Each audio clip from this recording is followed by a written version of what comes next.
வணக்கமாத்தோட தாவேக்கா ஊழல் பண்ற கட்சியா? ஏங்க தாவேக்கா ஊழல் பண்ற கட்சியாங்க? தாவேக்கா மேல குற்றச்சாட்டு வைக்கலாமா? எங்க தாவேக்கெல்லாம் ஊழல் பண்ற கட்சியே இல்லைங்க. எப்படிங்க சொல்றீங்க? அதே எங்க அண்ணன் சொல்லிட்டாரு மேடையில வந்து, ஊழல் செய்ய மாட்டான், இந்த விஜய் ஆட்சிக்கு வந்தா ஊழல் செய்ய மாட்டான். ஓ இப்படி சொல்லிட்டா ஊழல் செய்ய மாட்டாங்க?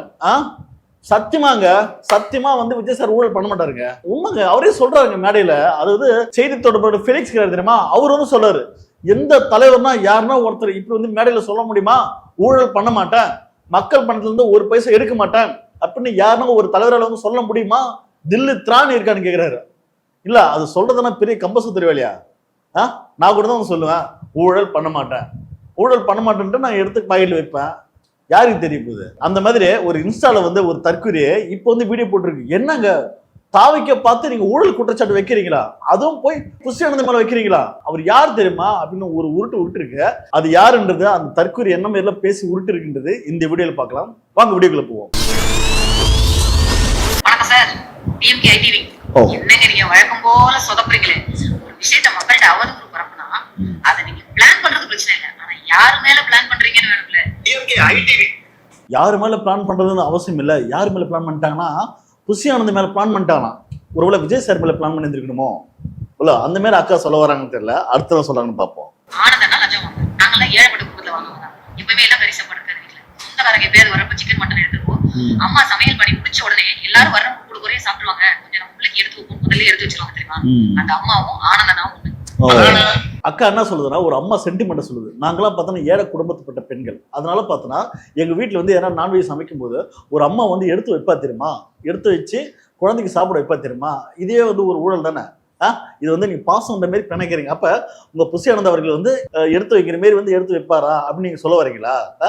என்னங்க அது? இந்த அக்கா யாருன்றது முதல்ல பேசுவோம். இந்த அக்கா பார்த்தோன்னா கரூர்ல நடந்த சம்பவத்துக்கு வதந்தி பரப்பி தூக்கி உள்ள வச்சிட்டாங்க. அதுக்கப்புறம் ஜாமீன்ல வெளியே வந்துச்சு. அதுக்கப்புறம் பார்த்தோன்னா ஆய்வு பண்ற பேர்ல இது வந்து டாக்டர் வேடம் போட்டு ஹாஸ்பிட்டலா போயிட்டு அந்த ஹாஸ்பிட்டல் டீன் பெரிய பெரிய அதிகாரிகள்லாம் கூட்டு மிரட்டுது, லெப்ட் ரைட் வாங்குது. இது என்ன பார்த்தோன்னா எம்எல்ஏ இருந்து ஜெயிச்சு மாரியும் இல்ல இது என்ன வந்து ஏதோ ஒரு அமைச்சர் மாரியோ, இது கட்சியில ஏதோ ஒரு பொறுப்புல இருக்கு, அவ்வளவுதான், இதை சேர்த்துக்கிட்டாங்க போலுது. ஆனா இது எதே பார்த்தோன்னா மக்களால் தேர்ந்தெடுக்கப்பட்ட இதே ஒரு முதல்வர் மாரி போயிட்டு அங்க சீனு போட்டு ட்ரோல் கண்டென்ட்டா மாறிச்சு. அதுக்கப்புறம் இது கண்டனாரிகெல்லாம் வந்து நிறைய பேர் அரெஸ்ட் பண்ணலாம் சொல்லியிருந்தாங்க.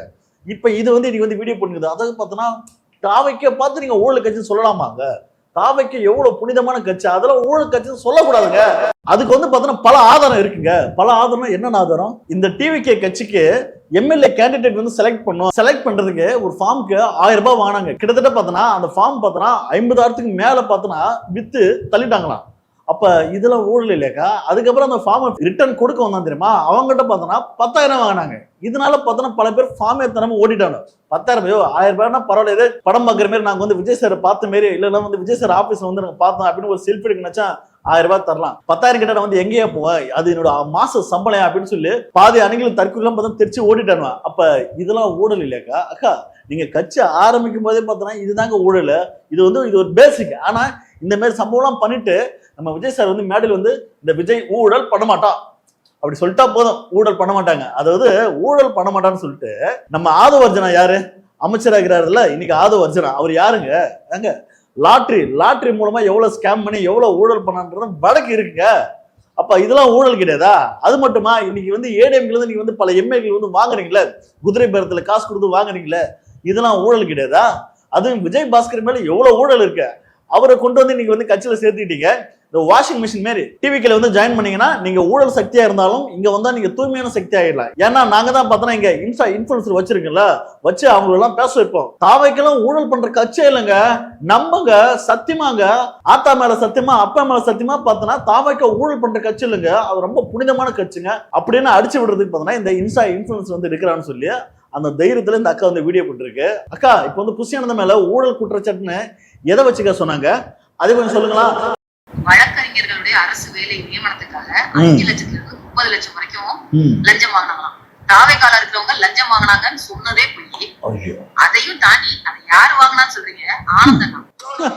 தாவை கேட்கிற லஞ்சம் வாங்க மாட்டான், அவனாம் பார்த்தோன்னா அப்படியே ஒரிஜினல் அக்மா இருக்கு, அதனால வந்து பார்த்தோன்னா பொய்யே சொல்ல மாட்டான், தப்பான வார்த்தைகளே பேச மாட்டான், ரொம்ப நல்லவன் யோகியமானவன் அப்படின்னு நாங்க வந்து நம்பணும் அப்படின்னு சொல்ல வரீங்களா நீங்க? அது மட்டும் இல்லாம யாரு மேல குற்றம் சொன்னாலும் பரவாயில்ல, நம்ம புஷ்யானந்த் மேல ஆனந்தன மேல போய் சொல்லிட்டீங்களா? அவர் யாருங்க? ஐயோ அவர்லாம் ஐயோ. அக்கா பாண்டிச்சேரியில நம்ம புஷியானந்த ஐயா இருக்கிறாருல, அவர் பேர்ல நிறைய ஒயின் ஷாப் இருக்கு. இந்த ஒயின் ஷாப்பு இந்த மாதிரி கோடி கோடியா வர்ற காசுலாம் இதெல்லாம் ஊழல் தாங்க. ஊழல் இல்லாம காசே வராது. அது மட்டும் இல்லாம இந்த கட்சிக்குள்ளே பார்த்தோன்னா இப்ப டிவிக்கு கட்சிக்குள்ளே ஆதவ அர்ஜுனாவுக்கும் பிளஸ் புஷியானந்துக்கு பார்த்தோன்னா உள்போர் போயிட்டு இருக்கு சண்டை. என்ன காரணம், கட்சிக்கு வர காசு இருக்குல்ல வரவு செலவு, அந்த காசை வந்து யார் வந்து டீல் பண்ணும் அப்படின்ற இடத்துல ஃபர்ஸ்ட் வந்து புஷியானந்த் இருந்தாரு. இப்போ வந்து ஆதவ அர்ஜுனா வந்ததால அவங்களுக்குள்ள ஒரு உள்போர் போயிட்டு இருக்கு. ஏன்னா அதுல வந்து யார் அடிக்கலாம் எவ்வளவு வந்து ஆட்டே போடலாம் அவங்களுக்குள்ள ஒரு பிளான். அதனால பார்த்தோன்னா இந்த உள்போர் சண்டையால் தான் பார்த்தோன்னா இன்னைக்கு நம்ம சரத்துக்கிறாருல கில்லி சரத்தா அவர் வீடியோ கூட பார்த்தோன்னா ரிலீஸ் ஆச்சு. அதுக்கப்புறம் ஆப்பனண்டா பார்த்தோன்னா நம்ம ரவுடியோட பார்த்தோன்னா ஒரு அமைச்சர் ஒரு அக்கா இருக்காங்க தெரியுமா, அவங்களோட போட்டோ பார்த்தோன்னா ரிலீஸ் ஆச்சு. இப்படி மாறி மாறி பார்த்தோன்னா ரெண்டு கேங்கு பார்த்தோன்னா தன்னோட வீக்னஸை இவங்களே எடுத்து வெளியே விட்டுக்கிறாங்க. ஸோ அதெல்லாம் முதல்ல தெரிஞ்சுட்டு வந்து பேசுங்க. அதாவது டிவிக்கேன்னா ரொம்ப புனிதமான கட்சி, இதுல வந்து ஊழலே பண்ண மாட்டாங்க அப்படின்னு அக்கா வந்து குற்றச்சாட்டு வைக்குது. அக்கா ஒரு விஷயம் சொல்லுவா, டிவிக்கே கட்சிக்காரன் பார்த்தோன்னா ஒரு காலத்துல வந்து பேட்டி கொடுத்தான், ஒவ்வொரு சீட்டுக்கும் பார்த்தோன்னா எம்எல்ஏ சீட்டுக்கு 5 கோடியிலிருந்து 500 கோடி வரைக்கும் பேரம் பேசுறாங்க அப்படின்னு டிவிக்கு கட்சியில இருந்தவனே வந்து வெளியே வந்து பேட்டி கொடுக்குறோம். எங்களுக்கெல்லாம் பார்த்தோன்னா நாங்களாம் போஸ்ட் ஓட்டினேன், எங்களுக்கு பதவியே தரல அப்படின்னு அவன் சொன்ன வீடியோலாம் இருக்குக்கா வாக்கு மூலமா. இதெல்லாம் நீங்க பாத்தீங்களா இல்லையா? அதுக்கப்புறம் அக்காவுக்கு ஒரு உண்மையை சொல்லி ஆகணும். அக்கா என்ன சொல்லுது, திமுக காரனும் பார்த்தோன்னா இந்த மாதிரி பொய்யான குற்றச்சாட்டு வந்து வச்சுட்டான் அப்படின்னு அக்கா சொல்லுது. திமுக காரன் யாரும் சொல்லலக்கா. அதாவது உங்க கட்சியில இருந்து ஒரு வந்து வீடியோ ஒரு வந்து குற்றச்சாட்டு வருதுன்னா அது வெளிக்கிறவன் சொல்ல மாட்டான், உங்க கட்சிக்காரனே சொல்லுவான். ஏன்னா புஷியானந்தன் வந்து லஞ்சம் வாங்கினாருன்றது திமுக காரன் சொல்லல, டிவிகே காரன் சொல்லியிருக்கான். அந்த ஆதாரம் இருக்கு, நீங்க பாருங்க. இந்த வழக்கறிஞர்கள் அரசு வழக்கறிஞர் நியமனத்துக்கு லஞ்சம் வாங்கினார்கள் சொல்றது திமுக இல்ல, தமிழக வெற்றி கழகத்தின் விழுப்புரம் மாவட்டம் வழக்கறிஞர் அணி இணை செயலாளர் ஞான சௌந்தரி அவங்க கொடுத்த வழக்கு. அக்கா என்னக்கா உங்க கட்சியில அப்ப வந்து காட்டியும் கொடுக்குறாங்கன்னா அந்த வேலையும் பாக்குறாங்களா என்னக்கா அது? அப்ப அரசு வழக்கறிஞரா வந்து பதவிக்கு வரும்னா அது கூட காசு வாங்குறாங்கன்னா இவங்களை போன்ற ஆட்கள்லாம் காசு வாங்கிட்டு உள்ள வரும்போது எப்படி இங்க வந்து நேர்மையா வந்து வழக்கு வந்து வாதிடுவாங்க? இவங்களாம் ஒருதலை பட்சமா செயல்பட மாட்டாங்க. அப்ப கான்ஸ்டியூஷன்லாம் வந்து மதிக்க மாட்டாங்க. சார் விஜய் சார் இதெல்லாம் பாக்குறீங்களா இல்லையா? பாத்தீங்கன்னா டிவிகே சார்ந்த கட்சிக்காரன் சொல்றான் அரசு வழக்கறிஞர்களை வந்து அரசு பதவிக்கு எடுக்கிறதுக்கு லஞ்சமா. சார் ₹1 தொட மாட்டேன்னு சொன்னீங்களே சார், என்ன சார் இது? அப்ப விஜய் சார் அவர்கள் இதெல்லாம் பார்த்தோன்னா கண்டும் காணாம கடந்து போயிடுவாரு. நம்ம பைப்பில கட்சிக்காரன் விட்றா, நம்ம சரத்து அமைச்சர் ட்ரக்ஸ் அடிச்சார் அதெல்லாம் விட்றா அப்படின்னு கடந்து போயிட்டே இருக்கிறாரு. ஆனா அதெல்லாம் விட்டுட்டு யாரெல்லாம் அரெஸ்ட் பண்ணணுமோ அவங்களாம் அரெஸ்ட் பண்ணதை விட்டுட்டு நம்ம ராதாகிருஷ்ணன் அனிதா ராதாகிருஷ்ணன் அவர் ஏதோ ஒரு வார்த்தை தப்பா பேசிட்டாரு, நடிகளோட வந்து ஒப்பிட்டு பேசிட்டாரு. அதனால பார்த்தோன்னா அவர் தூக்கி வந்து அரெஸ்ட் பண்ணிட்டாங்க. ஆனா நீங்க நைட் அண்ட் நைட்டா பார்த்தோன்னா அவர் வெளியே வந்துட்டாரு. ஆனா இங்க வந்து இவ்வளவு பிரச்சனை இருக்குது. இதே வந்து தஞ்சாவூர்ல +2 படிக்கிற ஒரு பொண்ணு தூங்கிட்டு இருந்த ஒரு பெண்ணு வந்து காணாம போயிடுச்சு. காணாம போயிட்டா மறுநாள் பார்த்தோன்னா ஏரியிலே குளத்திலே பார்த்தா சடலமா பார்த்தா மிதங்கிட்டு இருக்கா. சட்டம் உங்களுக்கு எங்க சார் இருக்கு? சட்டம் உங்களுக்கு கண்ட்ரோல் இருக்கா? அப்ப அவனெல்லாம் போயிட்டு அரெஸ்ட் பண்றதுக்கு இந்த தாவைக்கு அரசு வந்து முழு முயற்சியோட வந்து செயல்பட மாட்டேங்குது. இது போன்ற இதே வந்து பேசும்போது ஆப்பனண்டா பேசும்போது இவங்க தான் வந்து தமிழ்நாட்டுக்கு எதிரானவங்க தூக்கி உள்ள வைப்பா அப்படின்னு நம்ம சார் விஜய் சார் வந்து ரொம்ப தீவிரமா செயல்படுறாருன்னு நினைக்கிறேன். ஆனா வந்து விஜய் சார் வந்து முதல்வர், அதனால அவர் வந்து தப்பா பேசிட்டாங்க. என்னதான் வந்து தப்பு தாங்க அப்படின்னு சில அணிகள் வந்து முட்டு கொடுக்கலாம்.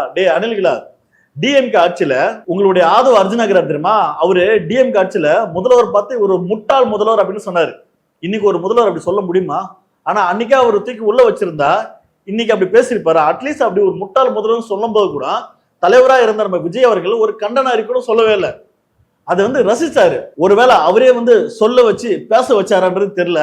அந்த மாதிரி வந்து ஒரு முதல்வர் மக்களால் தேர்ந்தெடுக்கப்பட்ட ஒரு முதல்வரை ஒரு தனி மனதை வந்து முட்டாளுன்னாரு. இதெல்லாம் வந்து எங்கேயுமே கேள்வி கேட்க நாதி இல்லை. அதையும் தாண்டி நம்ம விஜய் சார் அசம்பிளியில் இப்ப சிஎம் ஆனதுக்கு அப்புறம் அதாவது இந்த கர்வம்னு சொல்லுவாங்களா ஆணவம், அந்த ஆணவ பேச்சு மாரி எங்க உங்க அப்பாவை காணா அப்படின்னு ஒரு நக்கலா நையண்டே வந்து விஜய் சார் வந்து அசம்பிள் பேசுற இதெல்லாம் வந்து ஒரு முதல்வர் பேசுற பேச்சா அப்படின்னு ஒட்டுமொத்த தமிழ்நாடு மக்களே காரி துப்பினாங்க அன்னைக்கு. அதுக்கப்புறம் பார்த்தீங்கன்னா நம்ம வந்து நயினார் நாகேந்திரன் தெரியுமா, அவரு விஜய் சார் வந்து டைரக்ட் அட்டாக் பண்ணாரு.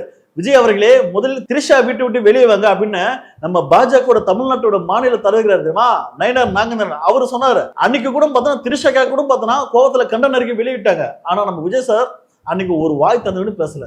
அன்னைக்கு ஏன் சார் நீங்க பேசவே இல்லை? வாய் தந்து பேசிருக்கணும்ல. அப்ப பேச வேண்டிய இடத்தெல்லாம் பேசாம விட்டுட்டு அரெஸ்ட் பண்ற ஆளுங்கெல்லாம் வந்து அரெஸ்ட் பண்றதை விட்டுட்டு எதுக்கும் சம்மதம் இல்லாம ஒரு ஆள் வந்து அரெஸ்ட் பண்ணிட்டு பாத்தீங்களா அப்படின்னு சொல்லி டிவிகே கட்சி எவ்வளவு கெத்த செயல்படுத்து பார்த்தியா அப்படின்னு சொல்லி அணில் வந்து ஃபயர் விடுறதுக்கு தான் வந்து தாவைக்கு அரசு செயல்படுதா அப்படின்ற ஒரு கேள்வி மக்களாக எங்களுக்கு வருது சார். அதுக்கப்புறம் வீடியோட இறுதியா நம்ம இந்த தற்கொலை அக்காவுக்கு ஒரு விஷயம் சொல்லி ஆகணும். அக்கா, தாவைக்க வந்து ஊழல் பண்ற கட்சியே இல்லைங்க அப்படின்னு வந்து நீங்களா நம்பிட்டு இருந்தீங்கன்னா அதை விட அடிமட்ட முட்டாள் எவனுமே கிடையாது. ஏன் அப்படி சொல்றேன்னா, அப்பட்டமா வெளிப்படையா வந்து இன்னைக்கு 7 எம்எல்ஏக்கள், அதாவது வெற்றி பெற்ற எம்எல்ஏக்கள் வந்து ராஜினாமா பண்ண வச்சு உங்க கட்சிக்கு கூட்டு வரீங்கன்னா இது ஊழல் இல்லையாக்கா? குதிரை பேரம் பேசுறது இல்லையா? இப்போ இதெல்லாம் முதல்ல தெரிஞ்சுட்டு வாங்க. இதே திறமை வந்து இன்னும் வந்து டிவிகேக்கு முட்டை கொடுத்தனா உன்னை விட அக்மார் தற்குறி இந்த உலகத்துல எவனுமே இருக்க மாட்டான். ஊழலே செய்யாத டிவிகே கட்சி அப்படின்னு அக்கா வந்து ஊட்டுறாங்களா, அந்த ஊட்டை பத்தி நீங்க என்ன நினைக்கின்றது மறக்காம கமெண்ட் பண்ணுங்க. அப்படியே இந்த வீடியோ பத்தி கருத்துக்களும் கமெண்ட் பண்ணுங்க. அடுத்த வீடியோல சந்திப்போம். நன்றி, வணக்கம்.